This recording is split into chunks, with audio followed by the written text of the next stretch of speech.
तुमच्या हंबीरचं डोसकं बिघडलंय. त्याचं ऐकून मेंढराच्या गळ्यात माणिक बांधू नका. मी खरं सांगतो की ही नागोजीची संगत हंबीरला भावल.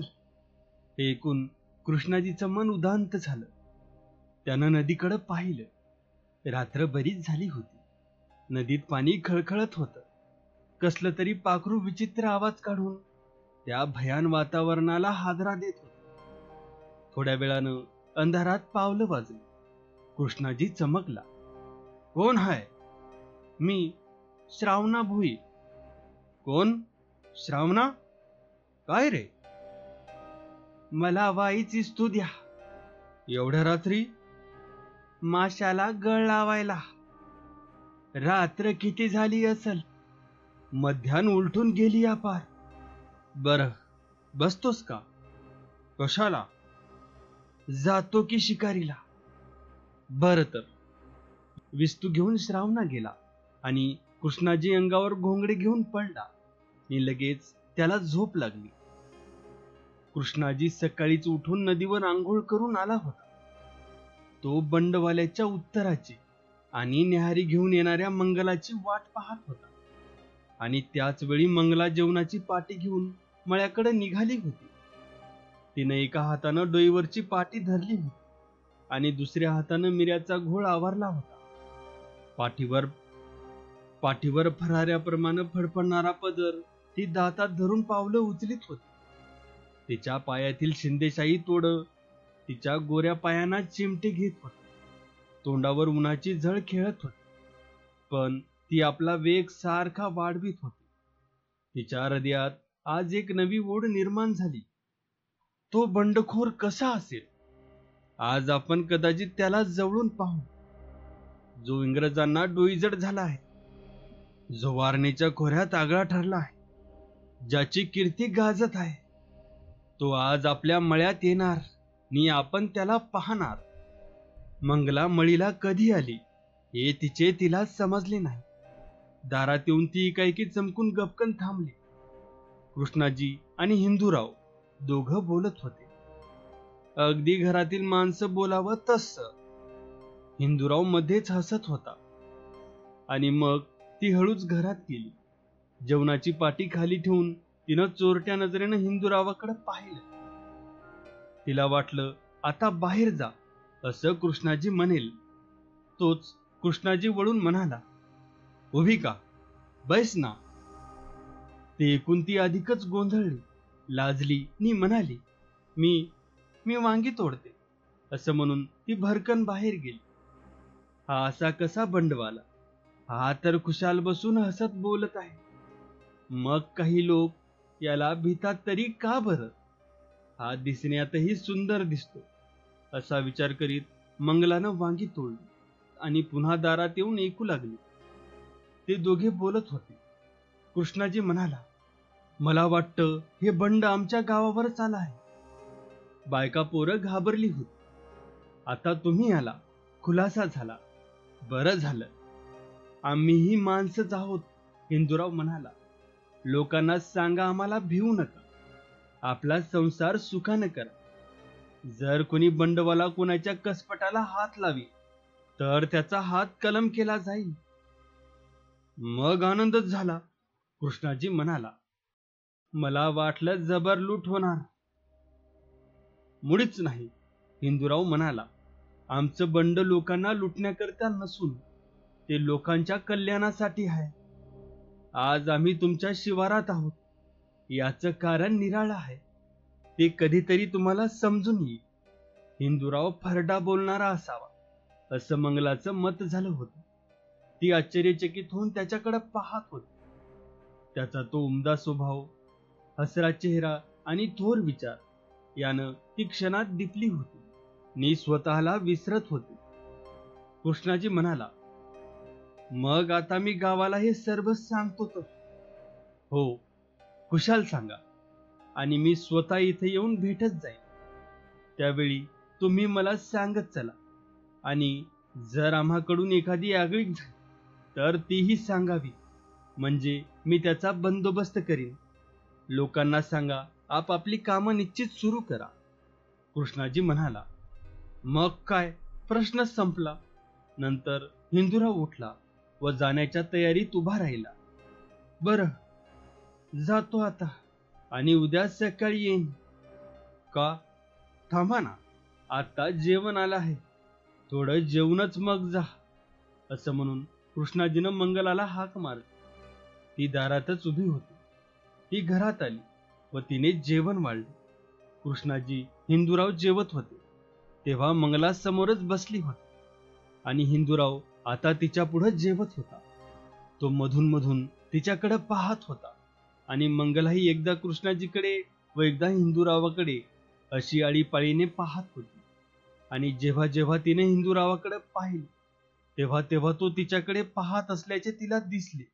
त्याचबरोबर त्याच्या दृष्टीत तिला अपार आपलेपणा दिसला. जणू काय पूर्वी ही आपलीच कोणीतरी होती व आज पुष्कळ दिवसानंतर आपण तिला पाहत आहोत. अशा दृष्टीने तो तिच्याकडे पाहत असल्याचे मंगलाने पाहिले.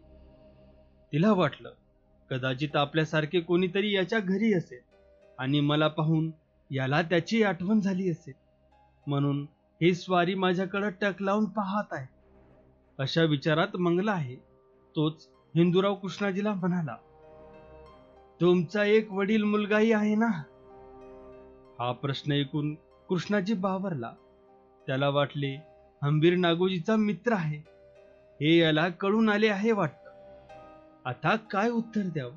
तोच हिंदूरावाने पुन्हा प्रश्न केला. त्याचं नाव हंबीर नाही का? कृष्णाजी म्हणाला, हो हो, हंबीर. तो हल्ली घरीच असतो. हंबीरच्या पाठची ही माझी मंगला. हिंदूरावाचे जेवण संपले. तो उठला. त्यानं चूळ भरली. त्याचे पाहून कृष्णाजीनेही आपले जेवण उरकले. नंतर तो रोज येऊन जाण्याचे कबूल करून हिंदूरावाने कृष्णाजीचा व मंगलाचा निरोप घेतला. तो दारापुढच्या बांधाने नदीकडे निघाला तेव्हा कृष्णाजी दारात उभा राहून त्याच्याकडे पाहत होता आणि त्याच्या जवळच मंगला उभी होती. हिंदूराव नदीकडे उतरून शौर्याच्या दाट मळीत दिसेनासा झाला. पुढे हिंदूराव रोज येऊ लागला आणि थोड्या दिवसात मंगलाची व त्याची दाट ओळख झाली. एके दिवशी मंगला जेवण घेऊन आली. कृष्णाजीने हिंदूरावाची पुष्कळ वेळ वाट पाहिली आणि जेव्हा त्याची येण्याची वेळ पार टळून गेली तेव्हा कृष्णाजीने जेवून घेतले आणि बुडखीचे बांधकाम चालले होते तिकडे तो गेला. मंगला दारातच वांग्याच्या आळीत बसून भांगलीत होती. कृष्णाजी जवळ बुडखीवर गवंड्याबरोबर बोलत बसला होता. तोच हिंदूराव मळीनं वर आला तेव्हा हातातील खुरप्याची आणि जमिनीत रोवून मंगला त्याच्याकडे पाहू लागली. हिंदूराव आल्याचे पाहताच कृष्णाजीने त्याला जेवण वाढण्याबद्दल मंगलाला हाक मारून सांगितले व तो हिंदूरावाला म्हणाला, जेवून घ्या, तोपर्यंत मी येतोच. मंगलाने हातातील खुरपे तसेच सोडले व उठून घरात शिरली. तिच्या पाठोपाठ हिंदूराव घरात शिरला. मंगलाने जेवण वाढले आणि ती म्हणाली, आबानं तुमची फारच वाट पाहून शेवटी जेवून घेतलं. ठीक केलं. हिंदूराव म्हणाला, मी आज येणार नव्हतो परंतु आणि म्हटलं जावंच. असं? मंगला. हिंदूरावाने जेवता जेवता तिला हाक मारली. हं, काय? तुला मी काही विचारू? हो. मी विचारीन ते सांगशील? हो. तुझं लग्न झालं का? नाही. का? मंगला लाजली. मान खाली घालून हळूच म्हणाली, ती कथा ऐकून तुम्ही काय लाभ होणार? ती कथा ऐकाय मिळणं म्हणजे एक लाभच समजेन मी. हिंदूराव जेवण संपून म्हणाला. मंगला विचारमग्न झाली. तिने कृष्णाजीचा कानोसा घेतला आणि भरकन त्याच्याकडे पाहिलं. पुन्हा दोन नजरा टक्करल्या आणि मंगलाचे हृदय एकाएकी धडधडू लागले. मग ती हृदयाचा कंप सावरून म्हणाली, तो घाव गेला पण कळ अजून जिवंत आहे. 3 वर्षापूर्वी माझं लग्न ठरलं. त्याचप्रमाणे सर्व तयारी झाली. माझी हळदी उद्यावर आली. आमची सर्व माणसं तयार होऊन बांधाबांधही झाली. वऱ्हाडाच्या गाड्या जुंपल्या. मी पहिल्या गाडीत जाऊन बसले होते आणि पुढून एक इसम आला. त्यानं आबाला सांगितलं, की नवऱ्या मुलाची आई मरण पावली. तेव्हा आता 3 वर्ष लग्न पुढे ढकलावं. हा निरोप ऐकून आमची फारच निराशा झाली. मी गाडीतून उतरले तेव्हा आबांनी त्या इस्माला विचारलं, तिकडे आता काय चाललं आहे? तेव्हा तो म्हणाला, मांडवात रडारडी सुरू आहे. त्यापूर्वी माझ्या तोंडात साखर घातली होती व कपाळी रुपया लावला होता आणि माझ्या मैत्रिणींनी माझ्या कपाळी कुंकूही लावलं होतं. यावेळी मला चुडा भरला होता. हळदीचं पातळ मी नेसले होते आणि ऐनवेळी माझं लग्न 3 वर्षावर गेलं. माझी फार निराशा झाली, ती इतकी की मला रडू कोसळलं. मी रडत होते, आई रडत होती. शेवटी आबांनीच माझी समजूत काढली. परंतु माझं लग्न अपूर्ण राहिलं. 3 वर्ष आत्ता जातील व माझं लग्न होईल असं आबांना व आईला वाटत होतं. आम्ही 3 वर्ष दिवस मोजत राहिलो. मध्यंतरी मला पुष्कळ मागणी आली, पण आबांनी सांगितलं, ज्याच्या नावानं पोरीला चुडा भरला आहे त्याच्याशीच तिचं लग्न होणार. या गोष्टीला आज 3 वर्ष पूर्ण झाली. हिंदूरावाचं जेवण झालं होतं.